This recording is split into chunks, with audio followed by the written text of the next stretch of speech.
energy and fossil fuel expert and director of the Energy Center at Texas Public Policy Foundation, Jason Isaac. Great to see you again, sir. Your latest op-ed says it's the energy crisis, not climate change, that is code red for humanity. And you say that blue states like California are the canary in the coal mine. What do you mean? Well, they're the ones that are really pushing this decarbonization effort, with Gavin Newsom signing new legislation recently to try to lead California down a path to decarbonization, which you're exposing the climate cult. Decarbonization and net zero are the Kool-Aid, and the results are the same. Decarbonization is dangerous and deadly, and really net zero is mass murder.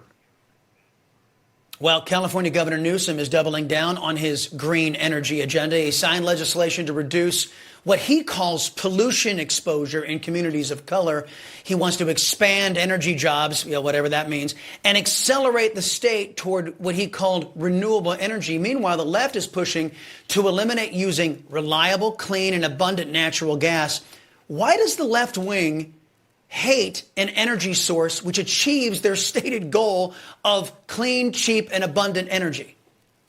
Well, I think it's because of the economic prosperity that we achieve when we have access to affordable, reliable energy, namely fossil fuels. That's capitalism, and fossil fuels have lifted more people out of poverty than anything else in the history of mankind. And I think the left genuinely hates to see people being prosperous. And that's why California is doing this. It's not going to decarbonize their grid or their state. It's just going to deindustrialize it. That's what's happened in Germany, as they've gone down this very expensive path and now have the highest electricity costs on the face of the earth. They're just shifting industry to other countries, quite honestly, where that's impacting the air quality in states like California. Over 80% of the mercury deposits that are in the United States come from Asia. And that air pollution, that's actually harmful pollution, not CO2, which is necessary for life on Earth. That impacts the air quality in states like California. Yeah. So they keep passing these policies. It just leads for industry to go to other states or other countries.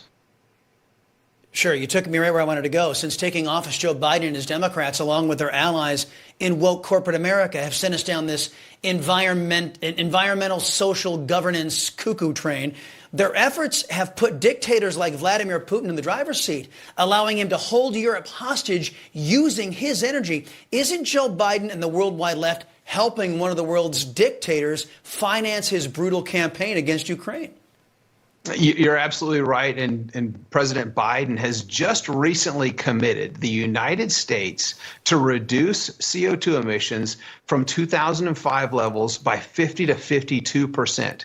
Something we just broke the news on last week. He didn't even consult the Energy Information Administration, the very administration within the bureaucracy of the federal government that's supposed to advise on energy-related issues for sound policymaking, wasn't even consulted. And they say that this isn't even achievable.